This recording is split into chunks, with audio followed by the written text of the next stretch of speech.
4.5 years ago. Yep. I think it was about 4 years ago. Started a friendship with August. And we actually became really, really good friends. And it all started with him just needing some help. You know, me wanting to help his health, his mental state. Because for me, that was the thing when Aug first came around, he was really sick. He was really sick, yeah. And the outpouring for him from our family was initially about his health. Yeah. And I mean, we found all those different resources, you know, to help pull him through. And from there, you know, you and I were going through a very difficult time. Yeah. And we decided... I was done with your ass. Yeah, you kicked me to the curb. I was done with you. Yeah. Marriages have that, though. Marriages have that. Yeah, we basically, we broke up. We decided that we were going to separate for a period of time, and you go figure out how to make yourself happy. Be careful, Lisa, and I'll figure out how to make myself happy. Well, at that particular point in time, it was indefinite. Yeah, I really felt like we could be over. We were over. And then what did you do, Jada? Well, you know, I think from there, you know, as time went on, I got into a different kind of entanglement with August. And one thing I want to get clear about and clean up, one of the things that was kind of swirling in the press about you giving permission, which is,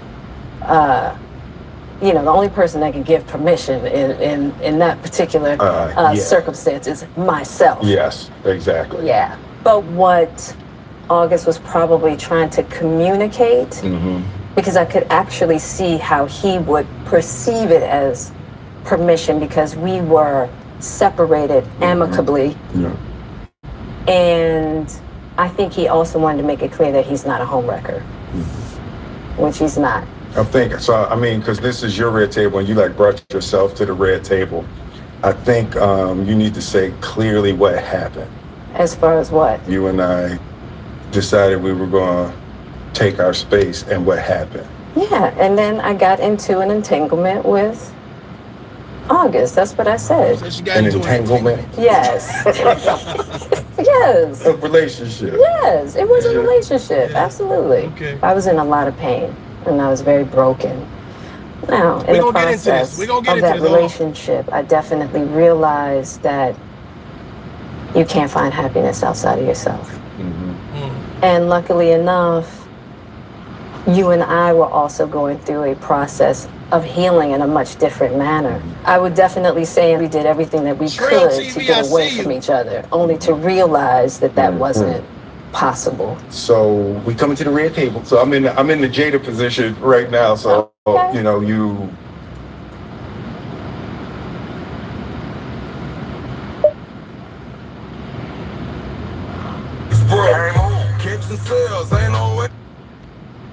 let's talk about this.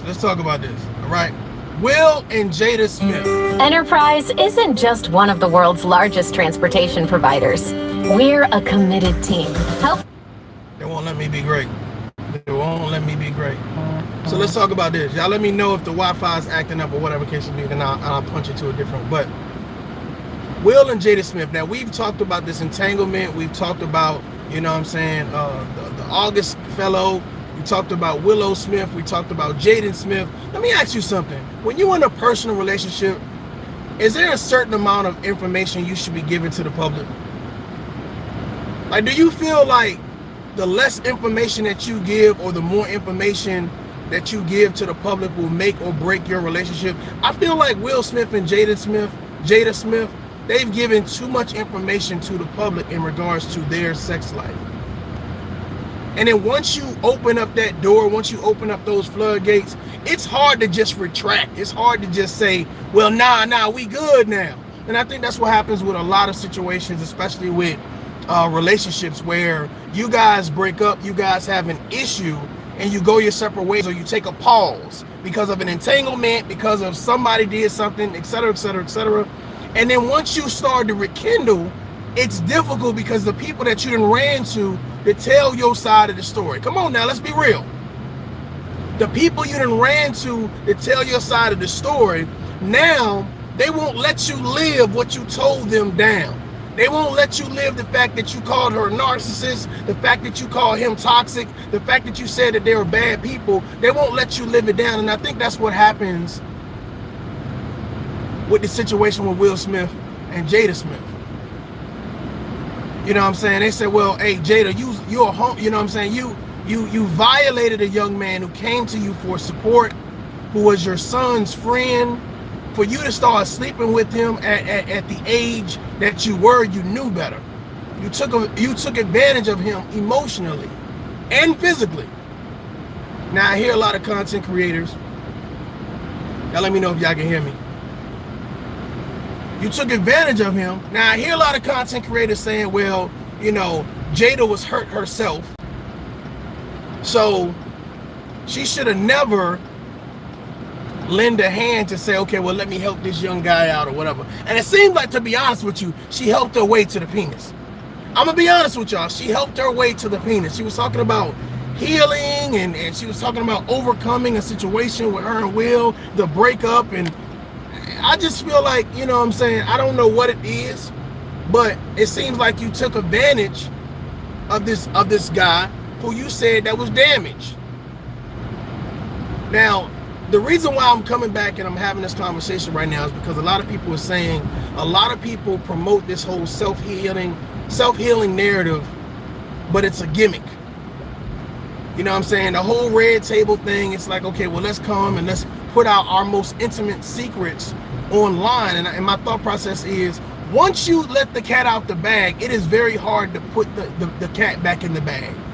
It is very hard to tell people, well, hey, don't judge me. I'm gonna be honest with you, man. We're dealing with a lot of people that are very judgmental. Both what you say and what you don't say, they are very judgmental.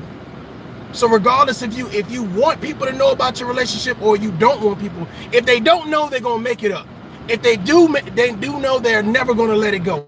And my thought process is, when is enough enough? When is enough enough? When do you tell people? I forgot to put this. Hold on, let me do something. Let me see if I can do something real quick. All right, there we go. There we go. But when is enough enough? When do you say, you know what, I'm not going to, if I have a disagreement with the person that I'm dealing with, right, whether personal or professional, when do you say, I'm not going to take it that far? I'm not going to cross the line. And I see relationships, I especially see relationships that go sour all the time, both professional and personal, where people say, I'm going to take this, you know what I'm saying, to social media. And I'm going to be honest with you, I think people take it to social media because, one, of course, they're hurting. Two, they're being vindictive. A lot of people being bitter. Because to me, if you were in a healthy relationship and you're healing healthy, you're not going to bring it to social media. Now, somebody asked me my thoughts about the Red Table Talk. I thought it was a cool concept. I know it had sparked a lot of other Red Table Talks, you know, in different places or whatever. And I think it's always cool to sit down and to be able to give your perspective on the things that you're feeling. You know what I'm saying? Whether it's self-healing, whether it's better communication, whether it's dealing with the things that have happened to you in your life and not holding on to grudges. I think all of that's amazing. I think all of that's cool. But I think we've allowed celebrities to tell us how to heal. I think the way celebrities heal versus the average person heal, I think is totally different. I think it's totally different. Because here's my thought process. You've had a son and a daughter, and both of those guys are bisexual. What is the odds of that? What's the odds that both of your children are bisexual? Can you imagine what those children have seen?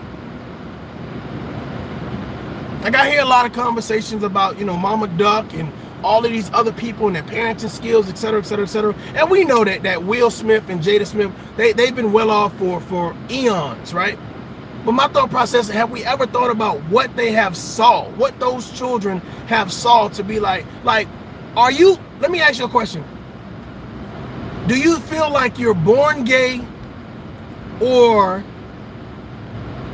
something happens that make you gay, or you choose to be gay.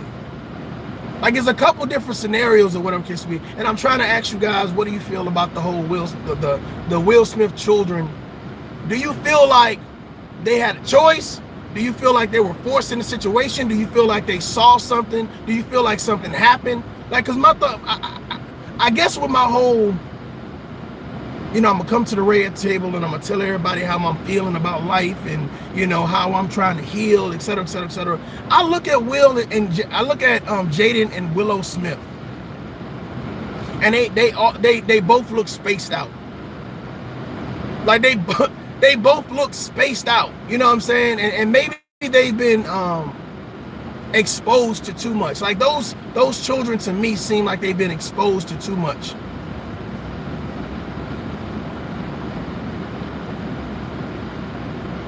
I think exposure is something else. Exposure to information is something. I think that what you allow around your children to watch, the people that you bring around, I think that definitely influences how they turn out.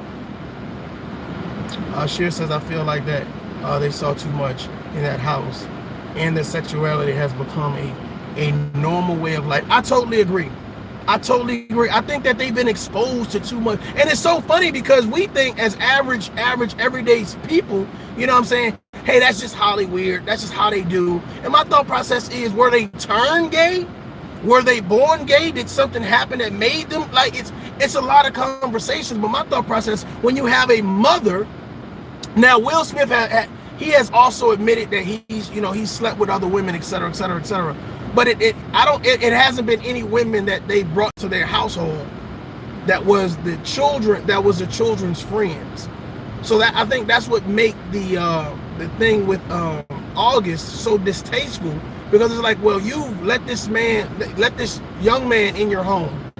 He was a friend to your son, and you ended up sleeping with him, not one time, but several times, carrying out this entanglement. You know, not relationship, this entanglement. And it's like, we prosecute R. Kelly for dealing with younger people. We crucify him in the news. We crucify him on social media. But the thought process is, no one has said cancel Jada Pinkett. Let's be real. Like, cancel culture, for some reason, I don't know if they got a lot of people on their calendar, but they haven't got back around. No, I heard nobody say cancel Jada Pinkett Smith for having that entanglement with a young man who was dealing with the loss of his family, deep depression, and just saying, okay, well, let me help you. Let me hop on your penis. Let me give you this cougar vagina to heal you. Just being real. Son, I know that's your friend, but I saw his penis print. Let me heal him. Let me help him out.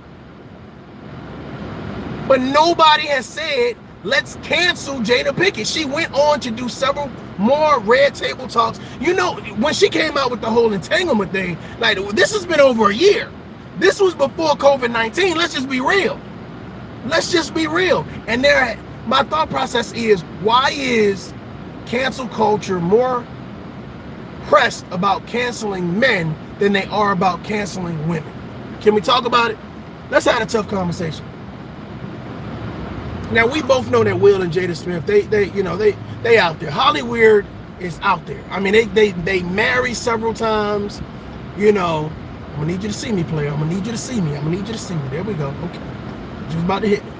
They marry several times. They do all types of crazy stuff. We talk about the Illuminati. We talk about people being agents. We talk about the go along, get along. It's just a whole lot of cliques and crews and a bunch of crazy stuff that we don't really know about if we're not a part of that. But of course, we have a perspective. We have a narrative that we push. But my thoughts is, how come the cancel culture did not cancel Jada Smith? Salute. Real moms, I see you. How come they didn't cancel her? Because my thought process, it doesn't matter whether it's a man sleeping with younger women or a older woman sleeping with younger men. To me, if you're going to cancel one, you need to cancel all. And the thought process is,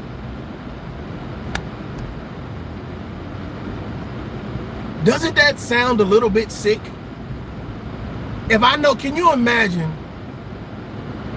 you being in a relationship with a man or a woman, whoever it is that you want to date, right? And you guys, you know, you have children together, and your children bring around their friend. Let's keep it like 19. Let's keep it like 19, right? Because August wasn't underage. I think he was at least 20 something. So let's keep it, matter of fact, let's say 20. Your son or daughter who is living with you for some reason, right? Bring around their friend, and their friend just lost a lot of their family members and they're depressed. And your mom and your dad takes it upon their self to say, you know what, we're going to help you. We're going to make sure that you get the support that you need. Don't worry about it. And for some reason, during the course of that, getting help, they decide to separate. They decide that they're going to take a break, a pause, or whatever case may be. And one of the parents, whether it's the mom or whether it's the dad, say, you know what, I want to really help you. I want to sink my teeth into you. I want you to think about this. Do you think that was an accident? Or do you think that Jada Smith always had those thoughts and was waiting for the opportunity? I hear a lot of people talking about R. Kelly and say, well, he's just a sick individual. He's always been like that. So my thought process is, do you think all of a sudden she just became attracted to August Alsina? I think I'm saying his name right. I'm just gonna say August. You think that was just a spur of the moment type situation, or did she prey on him? Listen, and listen, if you like younger men, if you like younger women, hey, that's on you. You know what I'm saying? I'm not talking about 16 and 15, right? But if you like 40 and you like 20-year-olds, okay, it is what it is. But my thought process is, out of all the men, think about Jada Pinkett Smith ain't no, she ain't new to Hollywood. So I'm sure she has access to other men, younger men. Why would you choose to sleep with your son's friend, knowing that he's been through the situation that he's been through, knowing that he's depressed, knowing that he's in need of maybe a mother figure? I don't know. It's just amazing to me that there is not a lot of conversation about canceling her, how sick she is. You know what I'm saying? But I seen, you know, there's no surviving Jada Pinkett Smith. You know, and I don't understand how we have a tolerance for that. How that, oh, that's just her getting her groove back. She wanted that young, what they say, she wanted that young meat. She wanted that sausage. Word. So what's the difference between her and R. Kelly? What's the difference? Respectfully, what is the difference between her and R. Kelly? Now, I don't want to make this, you know what I'm saying, men versus women, but my thought process is, if you have an organization that promotes, you know, the protection of children, or, you know, making sure that, you know, and that's why I say the Me Too movement is interesting to me, because it promotes women. It promotes women being violated. Because when males are violated, it's no conversation.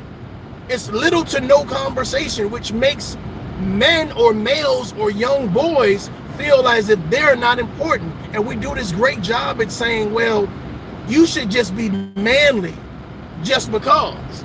Well, just like you learn how to be a woman, young boys learn how to be men.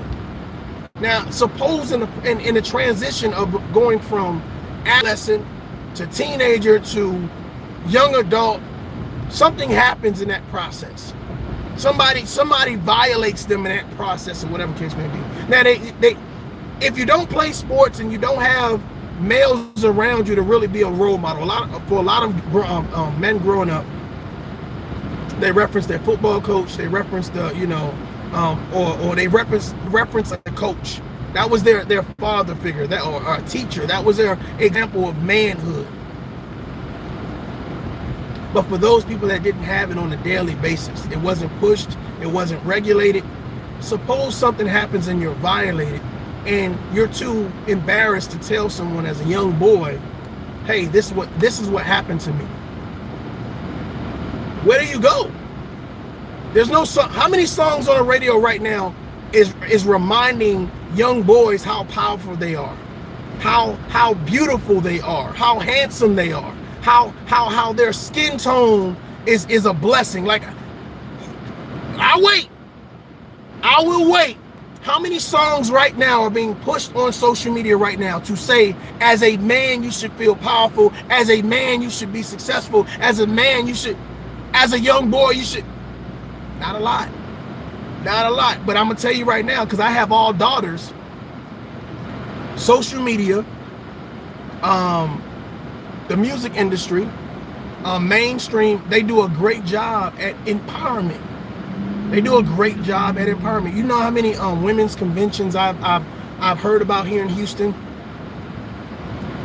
Little to no men's conventions, but you know how many women's conventions? Everything from buying homes to credit restoration, et cetera, et cetera, et cetera, et cetera. Just women empowerment in general.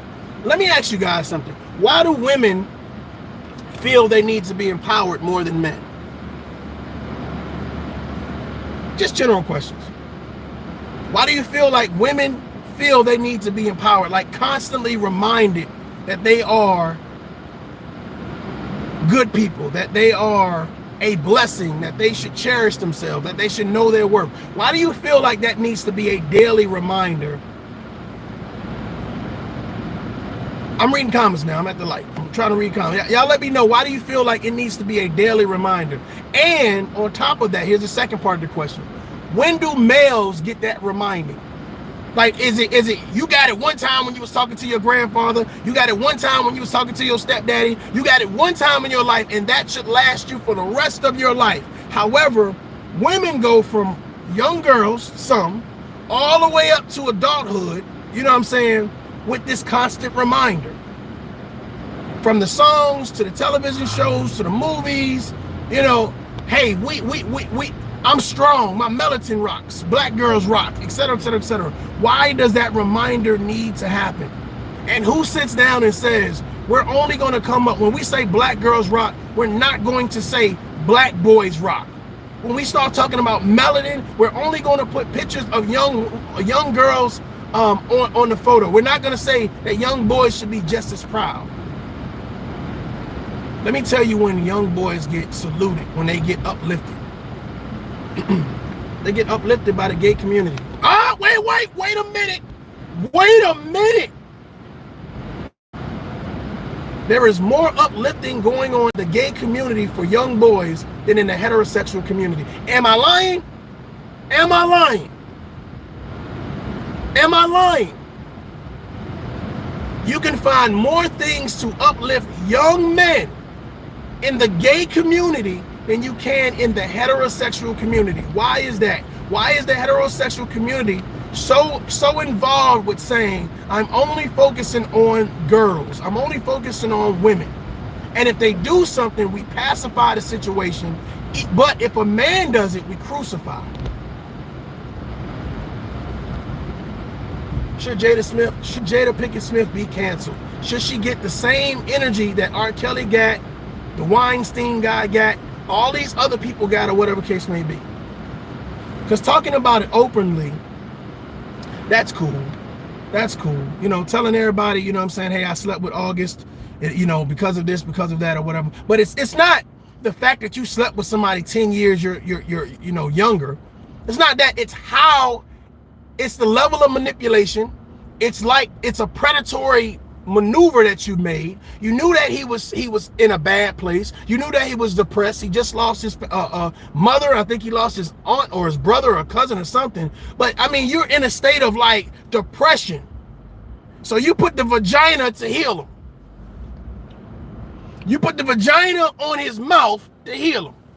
You put the vagina on his penis to heal him. You cupped his balls. And for some reason, Nobody said cancel Jada Pinkett Smith. She went on to do shows. She went on to do movies. She went on to say, okay, well, hey, I'm living my best life. There was no Me Too movement. There was no hashtag cancel Jada Smith. I didn't see it. There was some people that questioned her actions, but there was nothing about canceling her. That red table talk went on to blossom. I remember, I know for a fact it went hard on Facebook. You know, people kept asking me about certain conversations that people was having on the red table talk or whatever. I know she had brung, I remember something about Gabrielle Union coming on there and talking about X, Y, and Z. But my thought process is, I think we do a great job at pacifying situations and then crucifying other situations when it should be the same across the board. It should be fair and impartial across the board. I don't think that Jada Pinkett Smith, and somebody would say, well, what do you expect to happen if August was of age? Well, my thought process is, well, if you make poor decisions, you can't expect judgment not to be passed. Should she be canceled? Should she get a smack on the wrist because she was open enough to say, you know, okay, well, I slept with him, you know, I was in a bad place, he was in a bad place, and we found each other. Well, how do hurt people heal one another? How can hurt people heal one another? And how come it's sick if a man sleeps with someone 10 years younger, 15 years younger, but it's not sick if a woman does it? A woman is getting her groove back. A woman can slip and fall. She was in her emotions. She made a poor decision. But if a man does it, why is it more? Why is the crucifixion amplified? Like, we got to take it to level 10. I wanted to bring that perspective to you guys because I was listening to, I don't even know what commentator it was, but I was listening to another page and another channel, and they were telling me, you know, or they were saying that, you know, it's interesting that when we want to promote cancellation, you know, it's interesting. We want to promote canceling Lil Nas X, but we don't want to promote canceling Lil Boosie. When Lil Boosie's music promotes womanizing, gang activity, drugs, alcoholism, pimping, you know, I mean, it's all in there, but we don't do anything to cancel him. But if Lil Nas X promotes his sexuality, we need to cancel Lil Nas X, but not promote black on black crime, not promote the music and the violence in the music. We need that's okay. Hey, oh, that's okay. We're gonna let that go through. Yeah, we're gonna get that promoted, but Lil Nas X needs to be canceled. Lil Nas X needs to be canceled. Why is that? Debbie Hart says, that's the agenda, Mario. Don't you know? Don't you realize what they doing? You crazy. I get it, but here's the thing. The mass media don't control you. It don't control you. You know what I'm saying? So what are you promoting? What are you promoting to be canceled? Is it a zero tolerance for nonsense, or are you letting things go? Are you letting things go? Or is there a zero tolerance? You see what I'm saying? I get it. I understand what you're saying. I get it. Media is definitely punching out an agenda. They're definitely pushing out a narrative. My thought process is, what are you pushing out? What are you controlling? If mass media is saying that, you know, we're going to push out homophobia. I'm sorry. We're going to push out homophobic activity. I get it. If they're pushing that out, I get it. But my thought process is, what are you teaching your children? What's the conversation within your house? What are you saying that there's a zero tolerance? This is to promote a better perspective, because it's interesting to me how men are held to a standard, right? And men are said to be like, hey, you can't do such and this, such and such. You know, when it comes to sexuality, you can't do it. When it comes to slipping and falling and possibly call, I don't know if you call it a mistake, when you deliberately do something, you know, you can't do it and then there's a zero tolerance. But why is there so much tolerance when a woman does it? Lizzo, she can go to a basketball game and show her ass. Oh, that's just Lizzo. She living her best life. But if a man did something inappropriate like that, how many people would have said he is not allowed to go to no more games? Why is there such a great tolerance for ignorance, for disrespect, for outlandish actions when it comes to women? But you don't match, you don't keep the same energy when it comes to men. It's zero tolerance. I think that we need to relook the situation. I think that we need to analyze and say, okay, well, what's really going on? And why is it that, and I'm saying men and women, but here's a thought process. If you want to go deeper, you can say black men and black women. You know, our black women are allowed to be hot girls. They're allowed to go and they're allowed to twerk in restaurants and do X, Y, and Z and curse out. But if men do that, then we cancel them. Something to think about. Ladies and gentlemen, I'm about to go pick up my little one. You know what I'm saying? She been there. Gotta go ride with the riders. You know what I'm saying? Salute to y'all. Let me know what y'all think down in the comments or whatever case may be. Until next time, my daughter. Peace.